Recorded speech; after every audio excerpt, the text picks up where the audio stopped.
there. We'd like to ask you a quick question. Do you know if anyone around here has been looking for him? For Kaidahara Kazuha, we mean. Aha! So this is the renowned Mr. Kaidehara. I've heard a lot about you. It is an honor to finally meet you today. You are too kind.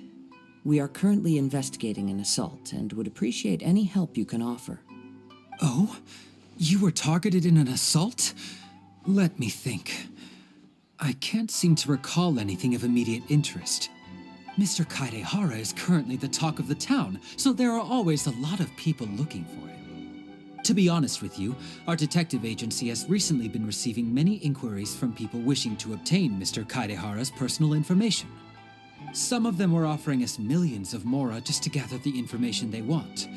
If these were more legitimate commissions, Sango would have snapped them up in an instant. Millions? Of mora? Whoa! Oh, wait, even at that price, you probably still shouldn't. Please, accept my thanks for looking out for my privacy. Of course. No matter what, we only take on legitimate cases. We don't make our money by revealing details of other people's day-to-day life just for the sake of it. Sorry, I got a little off topic.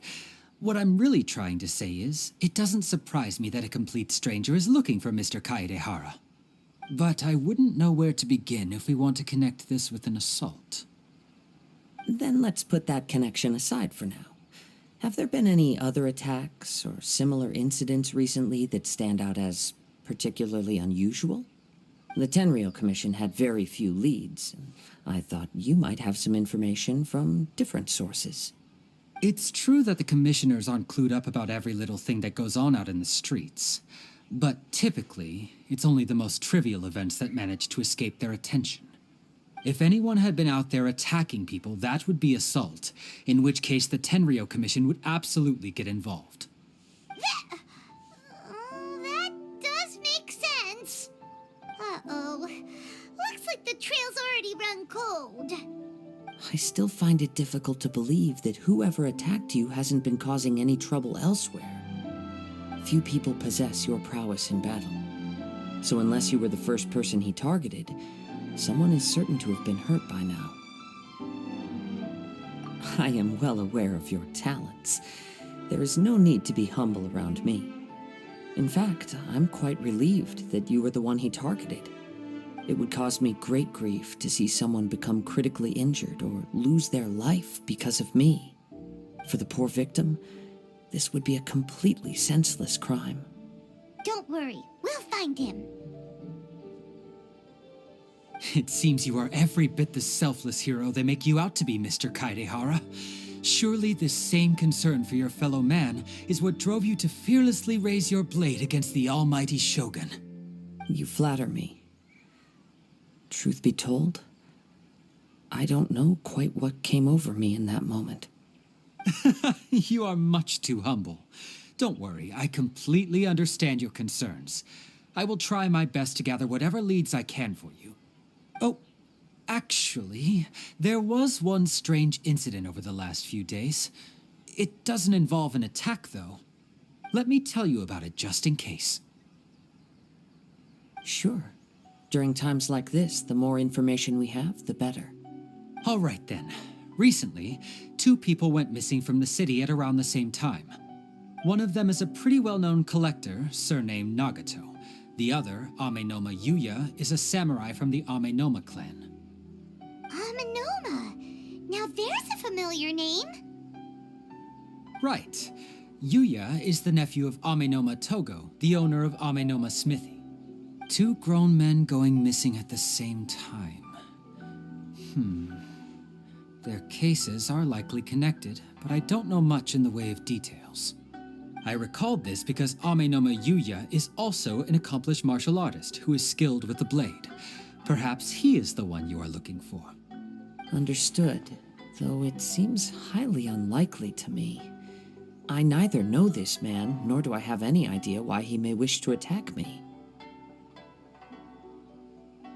Sure, can't hurt. We never know what we might find out along the way. Thank you, Ryuji. We'll start by making some inquiries at the Amenoma smithy. Sounds good. All the best with your investigation. I'll get moving shortly myself. Ah, if it isn't Kaedehara Kazuha, what brings you here today? Huh? You two know each other? Yes, the Kaedehara and Amenoma clans were both members of the Raiden Gokaden. Historically, there have always been deep links between the two clans. After I returned to Inazuma, I visited Mr. Amenoma to pay my respects. Yes, you may recall the story of the Raiden Gokaden from the Iridori Festival. Though all bladesmiths trace their craft back to the same source, over time, each of us has arrived at a different blade-making philosophy, spawning the development of different branches of the same art.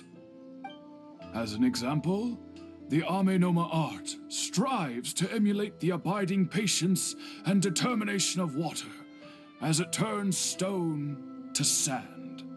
There is nothing mystical to our work.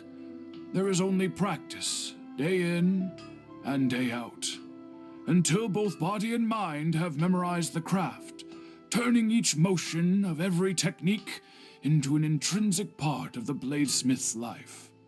As for the art of the Kaedehara clan, I believe it's called the Ishin art.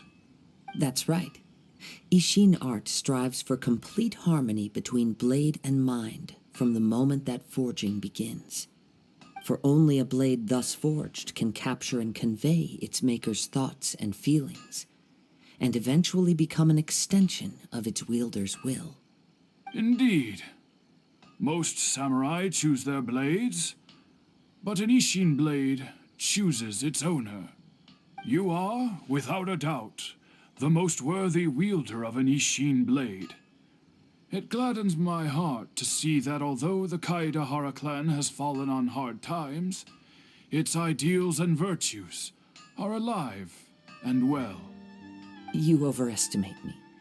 My actions are guided by my own personal sentiments, not by any noble aspirations on behalf of my clan. But let's get back on topic. The purpose of our visit today is to gather some information on your missing nephew. We hope to assist with the investigation. It may turn out that this case is connected to another we are pursuing. Ah, yes. My nephew. I reported the case to the Tenryo Commission, but I haven't heard anything back so far. He didn't say a word before he left, which is very unlike him. I'm still completely at a loss on what to make of it, but I've done what I can so far. Worrying is futile. All I can do now is wait for the news from the Tenryo Commission. We heard that there was a collector involved in the disappearance too. Know anything about that? Yes. On the morning that Yuya went missing, he gave me a very cryptic look and said that he was going to give me a great gift. I believe he went to collect the item from Mr. Nagato after that. The next thing I heard was that a fire had broken out at the warehouse, and neither of them came back. Yes, strange, isn't it? I wonder what could have caused it. Unfortunately, there was very little evidence left behind, so nobody knows what really happened. Do you have any thoughts on what Yuya may have wanted to give you? If I had to guess, it must have been some kind of rare weapon. Otherwise, there would have been no reason for him to get my hopes up. He's never been particularly interested in blade forging, but has always had a fondness for blade testing, and can sense even the most minute differences in blade quality.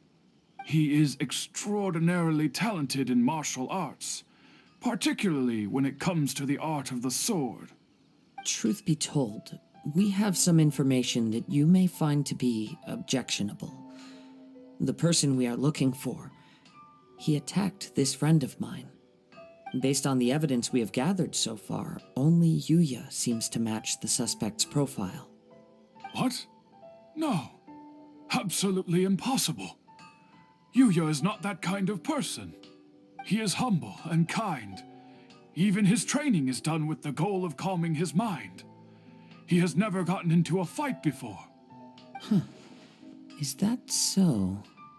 Yes. If there's one thing I can say for certain, it's that Yuya would never draw his blade without a very good reason. But, with that said, it's equally out of character for him to just disappear with neither farewell nor fair warning. I also cannot know what course of action he might be capable of if coerced or otherwise compelled by circumstances unbeknownst to me. Anyway, should you find him, please let me know as soon as possible. Don't worry. You have our word. From the sound of that, Paimon doesn't think Yuya was the one who attacked us as well. Yes. It sounds as if something happened when the two men met each other. Let's pay a visit to the Nagato household. I'm very sorry, but we cannot afford to pay what we owe right now. My husband has gone missing, and I'm still trying to find him. No, you misunderstand us. We are here to help with the investigation. We'd like to ask you some questions about Mr. Nagato's disappearance, if we may. Ah, I see. I thought the debt collectors had come to visit again. I'm sorry you have to see me in this dreadful state. Has some new information come out? Do you know where he's gone? I'm afraid we don't have any new information at the moment. We're still trying to find out as much as we can to inform our search. With this in mind, can we perhaps ask some questions about your family's current situation? For example, Paimon's struggling to understand why a collector would be strapped for Mora. That's a long story. Ever since I've known him, he's been an avid collector of all sorts of things. He'd always get so animated when he was showing them to me. I knew nothing about the items myself, but seeing how enthusiastic and excited they made him, I was happy to believe that they were just extremely important to him. Everything was fine when we first got married, but as time went by, things changed for the worse. Uh-oh, what happened? He lost his sense of restraint. He started buying more and more things, and even resorted to borrowing money just so he could pay for them. Our expenses really spiraled out of control when he started getting interested in weapons. It was awful. There were days when he'd spend hours down at the warehouse, admiring his weapons even as debt collectors were descending upon our house. He wouldn't sell them, wouldn't even touch them. Just sat there staring at them like he was in a trance. I'm happy he has a hobby, and I'm willing to support him, but making ends meet has to come first. I've tried talking to him about it so many times, but he never listens. On the last day that I saw him, I gave him an ultimatum. I said, if he refused to sell his collectibles and pay off his debts, I would divorce him and take the children with me. Whoa! And that led to an argument. Actually, it didn't. Generally, he's a quiet man who likes to go with the flow. On most things, he leaves the decision-making to me. You must understand, I never would have dreamed of threatening him with divorce if the debts hadn't pushed our family to the brink. After I said those words, he froze and was silent for a long time. When he finally spoke, he awkwardly mumbled that he would pick out a few items to sell. His voice was so meek and pitiful that I felt an urge to take everything back. But then what? If I didn't draw the line, what would happen to our family?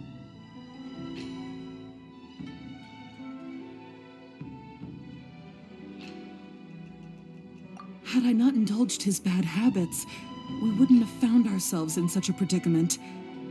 And I also don't know if he had actually come to his senses, or if he was simply angry with me. The next thing I heard was that our warehouse had caught fire, and both he and the buyer had gone missing. I see. I understand. Ame no Yuya came to purchase a weapon from Mr. Nagato. During the sale, a fire broke out at the warehouse, and both men disappeared. At first, I assumed they must have gotten into an argument over the price. But my husband has never been one to negotiate. He never even haggles when he's out buying groceries, so it's hard to imagine him getting into a fierce argument.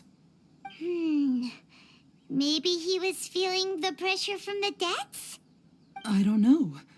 He just disappeared after the warehouse burned down. Perhaps he's too afraid to come home now that all his collectibles have been lost in the fire, and he's got no way to pay off our debts. Even though I'm still a little mad at him, we're a family, and I want us to face our family's crisis together. As long as he's willing to turn over a new leaf, I know we can work things out. Please don't get upset. There could be more to this situation than meets the eye. If collecting things is a habit that Mr. Nagato had his whole life, it is quite unusual for this habit to change so drastically over a short period. But the information we gathered from the other side suggests Amenoma Yuya is also a mild-mannered man who would not be likely to start an argument. This situation is getting a little confusing. A little confusing? More like completely mystifying. Let's try a change of scenery and see if we can piece together what we've learned. Rest assured, we'll notify you if we find anything.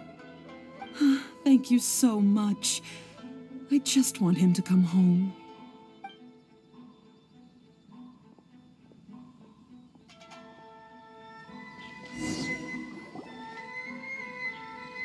Based on the information we've gathered so far, I can only surmise that the sales meeting between the two men was somehow the catalyst for their disappearance.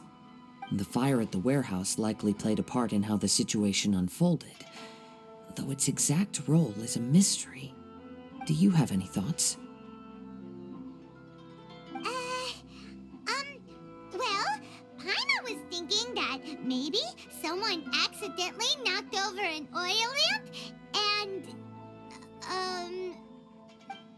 nope, never mind. Paimon's brain needs to rest for a while. Over to you. Right. I very much agree with you. It seems highly likely that we're missing a piece of the puzzle. Working off what we know so far, there are too many things that don't add up. The chances are that there are still some clues left for us to discover.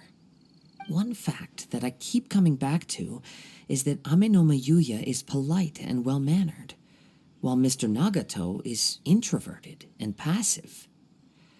Neither seems like the type of person who is inclined towards initiating conflict.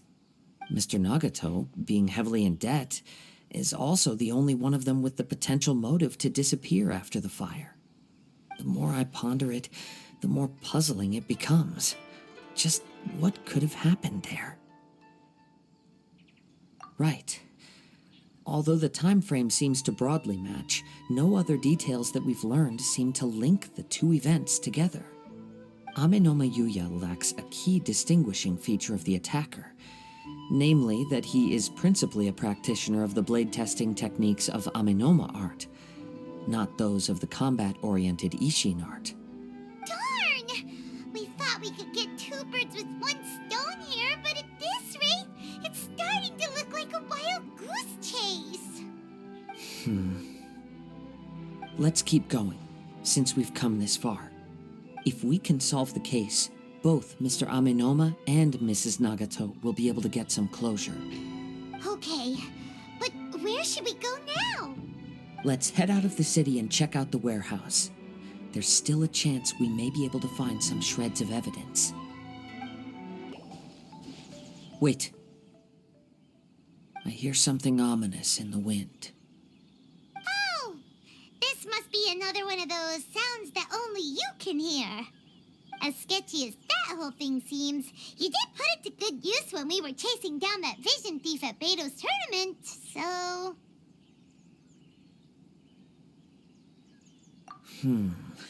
Now I'm picking up a strong scent in addition to the sound. It's right around here somewhere.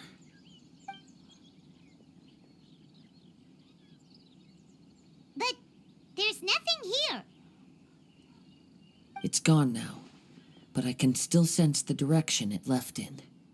It felt very much like that ancient presence in Inazuma, the remnants of the Tatarigami.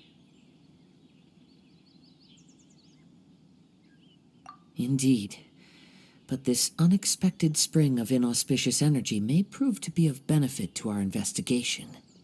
We should remain vigilant and approach slowly.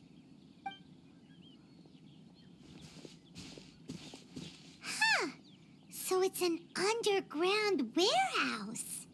The force is definitely coming from down below.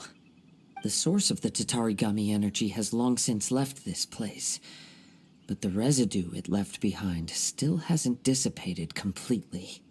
Judging from the concentration, I would have to conclude that the Tatarigami source resided here for a very long time. Mrs. Nagato said her husband used to hang around the warehouse by himself a lot. It could well be that he was already under the influence of Tatarigami energy at that time. From what I've been told, Tatarigami does not turn all upon whom it preys into violent monsters, but most will develop a stubborn streak upon being exposed to the Tatarigami's unfulfilled will. Their interests become fanatical obsessions. Mr. Nagato had an interest in collecting to begin with. The influence of Tatarigami could explain why he became an obsessive hoarder, amassing more and more possessions, even as he put himself in grave debt. So what should we do now? Go down and take a look? Step back. I'll open the door and take a look inside. If we don't open this door, we can move no closer to the truth. You needn't worry. Both of us have faced far greater dangers than this. Relatively speaking, the risk here is trivial.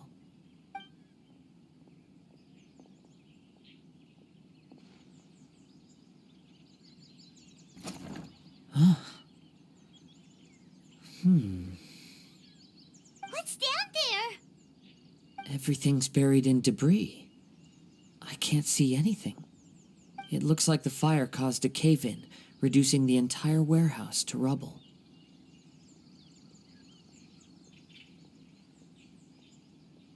That was too scary! Paimon was so sure that the warehouse boogeyman was about to jump out at us! All we can do now is keep searching in the direction that the Tatarigami energy's source left this place. 2 ordinary humans, entangled with the Tatarigami. I fear much misfortune has already befallen them. Yes, let's go. If nothing else, it's vital that we find out where this Tatarigami energy is coming from. Quiet your mind and focus on what you sense around you. Perhaps you, too, will perceive its ominous presence in the wind. From this point, the trail appears to split into 2. The main source of the Tatarigami energy continued on into the distance, but a small portion remained here and seems to be dissipating slowly. Quite possibly. Let's search the area. It's... Ugh! Look at this red stuff! What is it? By the looks of it, a letter written on a piece of torn clothing. The ink is bone dry. It must have been written quite some time ago. Well, let's take a look.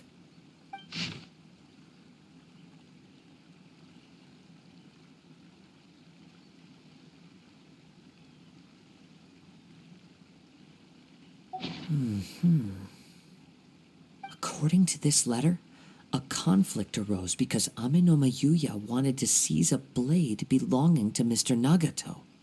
Yuya started the fire that destroyed the warehouse and wounded Mr. Nagato in the fight. Mr. Nagato kept chase as long as he could, eventually stopping here to write this letter when his strength gave out. So, where is he?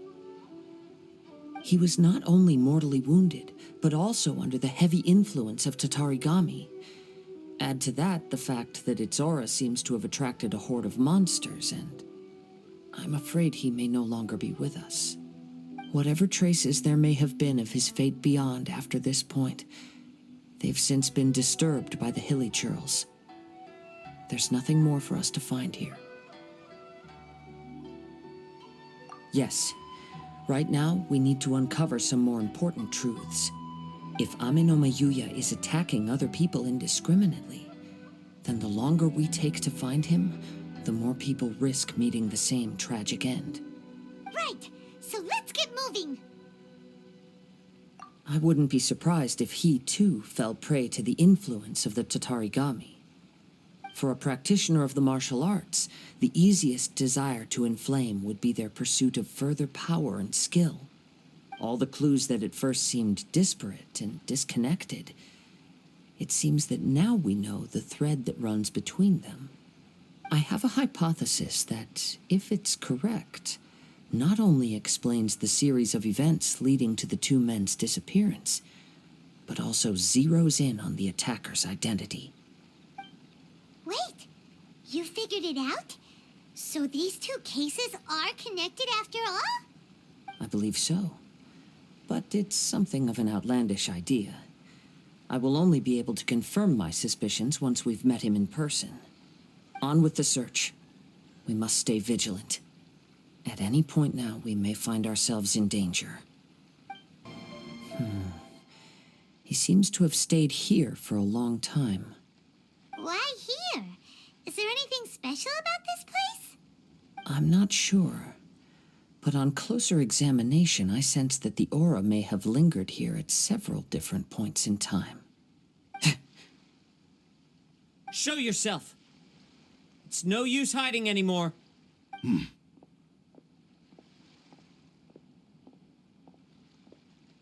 Kaede Kazuha, it's you, at last. Aha! So it is the same guy from before. What's your problem, huh? What could you possibly have against Kazuha? Indeed, there should be no enmity between us. If it is Ame no Mayuya that stands before us. But what if instead of facing Ame no Mayuya, we are in fact facing the blade in his hand? Now that you mention it, it is giving off a strange light. Whoa! Surely you don't mean... Are you serious? Tatarigami energy often lodges itself within physical objects, then works to subtly affect any living organisms in its vicinity. The blade has resided in Mr. Nagato's warehouse for many years, affecting his state of mind, and more recently using the sale as a means to affect, or rather as a means to occupy, Ame no Mayuya's body. You're sharper than I thought. You've already deduced the truth of the matter. Many, many years ago, I was forged by a famed bladesmith of the Ishin tradition. I was his pride and joy. In me, he placed all his hopes and dreams. As a descendant of the Kaedehara clan, you should be able to guess our greatest regret. I presume it has something to do with the Raiden Gokaden. Indeed. At that point in time, he failed to live up to the Raiden Shogun's expectations. In the end, all he could do was to flee the nation by sea on a ship bound for Snezhnaya. He was a bladesmith of great renown, a master of his craft. There was nothing that he could not accomplish. All he needed was more time and a little faith. And sure enough, in the end, he achieved what he had set out to do. All of his life's work, his wisdom, his skill, it culminated in his creation of me. He not only bestowed upon me the greatest of strength, but also endowed me with a consciousness of my own. In her conceit, the Raiden Shogun lost not only the single most perfect blade in the entire world, but also an irreplaceable achievement in the art of blade forging. So, swords can become conscious and control people? The people of the time in which I was born never believed I had that kind of power. They saw me as a mere blade, a sharp and well-crafted one, but in all other respects an ordinary weapon. But that gave me the opportunity to take action. After the death of my creator, I decided to leave Snezhnaya and began my long quest to return to the distant land of Inazuma. Moving from one person to the next, I controlled the minds of countless hosts along the way, each bringing me one step closer to my ancestral home. I seek but one thing: to face the full force of the Raiden Shogun's blade and prove my power, the might of Ishin art. So Amenoma Yuya was not your first victim. Tell me, what happens to those you've possessed when you've finished using them? My hosts? Who cares what happens to them? They are but tools that serve my mission. When they got tired, or injured, or unusable, I hopped to the next one in line. All I needed them for was to take me back to Inazuma. You're awful. After I returned to Inazuma, I decided to bide my time in Nagato's warehouse until Amenoma Yuya handed himself over to me on a silver platter. At long last, I'm approaching my journey's destination. By Amenoma Yuya's body, I have found you, and by your hand, I shall defeat the Raiden Shogun. Kaede Harakazuha, you stood against the Raiden Shogun's Muso no Hitotachi. There can be no other to serve as my host for what is to come. Now, give your body over to me! Do not stand in my way, or I will strike you down too! Your bluff's fooling no one. You've lost. Lost? I can never lose. It is this body that has reached its limit, nothing more. Even if you defeat me here, the one who falls will not be me, but this man. He is but a puppet that can be replaced. I can take a new vessel at will. The end result is the same. I will end this wretch's life before you can lift a finger. And even if I were to lose my physical form, it is but a small setback. My consciousness shall endure. By any means necessary, and any medium available, I shall return and fulfill my destiny! Your fighting style. It is indeed the forms of Ishin art. But from your movements, I sense only hatred and arrogance, as well as a thinly veiled mania and despair. Really? You can tell all that just from his moves? As I've mentioned before, the forms of Ishin art convey the user's thoughts and feelings. Since the blade is currently possessing Amenoma Yuya's body, its movements express the innermost thoughts of the blade. If you ask me, the mania is probably due to your desperate, single-minded ambition. You believe I am your only hope. Are you trying to claim that I am helpless without you? On his deathbed, he passed to me all of Ishin art's secrets. The little that you know barely scratches the surface. In that regard, why would I ever need your help? Because all of that is in the past. I've been wondering why you've not caused more trouble in all the years that you've been in Inazuma. If you are indeed a cursed blade that can possess its owner. Now that I've seen inside your mind, everything finally makes sense. You weren't biding your time. You were trapped. After all the time that's passed, you have grown weak. To the point that you are now unable to acquire a new host without making physical contact. Oh, that's right. Paimon remembers now. Mr. Nagato had a habit of never touching his collectibles. Only when Mr. Nagato witnessed his wife's distress and decided to sell his collectibles did you finally have an opportunity to reach out to Amenoma Yuya and make your escape. And what of it? Well, that brings me to my second point. There's a despair in you that is so strong it threatens to overwhelm you. You were determined to fulfill your Maker's ambition, whatever the cost. But this ambition is too grand and too heavy for you to bear. Each step you have taken has come at a great cost. I think you realized your limitations long ago. The more you clenched your teeth and pressed forward, the greater your fear of losing everything you had achieved grew, and the more you wished to run from the truth. But the way I see it, what began as an ambition has long since become a delusional fantasy. What would you know about any of this? I'm just one step away from achieving my goal. You returned to Inazuma to prove the unparalleled brilliance of Ishin art. But to make this arduous journey, you committed countless atrocities and showed a blatant disregard for human life. Even if you were to sever that divine light, is this truly the outcome that your Maker would have desired? You... Sure, you inherited the secrets of Ishin art. But even as you made your journey to honor this legacy, you treated the ones who wielded you as mere tools to do your bidding. How could you possibly unleash the full potential of Ishin art when you act in perfect discordance with the principle of harmony between a blade and its bearer? Silence, you blabbering fool! I must achieve my goal. This was his life's dream, and the very purpose for which I was brought into being. I will concede that you are most perceptive. You see my predicament clearly. But you also underestimate my resolve. And you should face reality. Easy for you to say.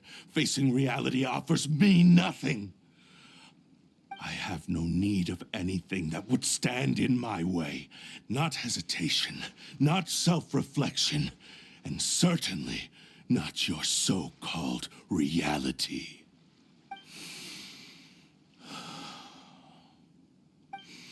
It is pointless to argue further, descendant of the Kaedahara clan.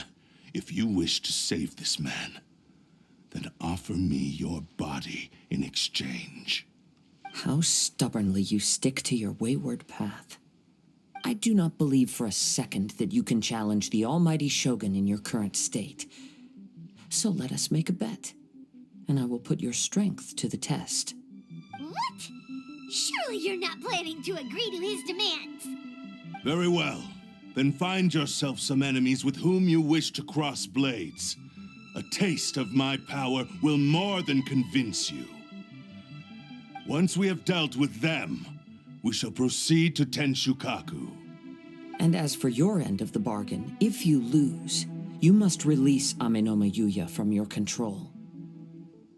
I accept. Don't do this, Kazuha!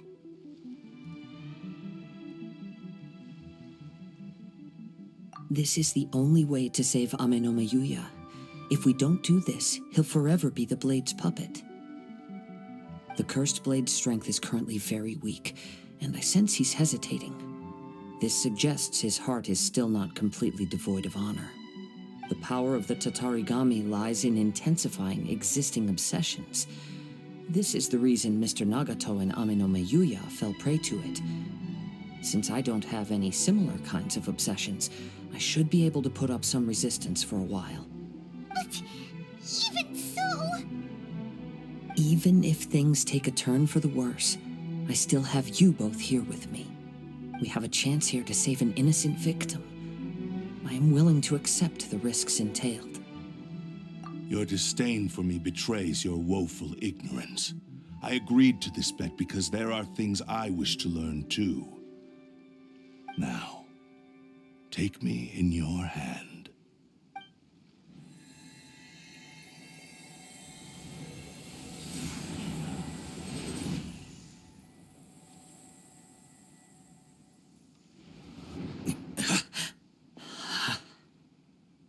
Kazuha? I'm okay. I felt a little dizzy at first, but only for a moment. It's all right. So far, this was as I expected. I will. Thank you. What should we do next? Have you got a plan, Kazuha? We find some enemies. Although this blade has endured much turmoil, it probably hasn't experienced many real fights. If a blade built for Ishin art cannot enter a state of harmony between blade and bearer, it cannot unleash its true power. If he wants to avoid reality, then we need to fight until he has no choice but to face it. He shouldn't last long in an intense combat situation. Wait a minute. Paimon remembers hearing about something from the Adventurers Guild. Since the Takasukasa clan abandoned that secret base, it's been held by Ronin ever since. All right. Please lead the way. What about Amano Mayuya? What should we do with him? The blade says he'll let Aminoma Yuya trail us silently. Although he hasn't regained his own consciousness yet, he is not in any immediate danger. Are we sure this is a good idea? It's a pretty treacherous journey. Okay, fine. Just be careful.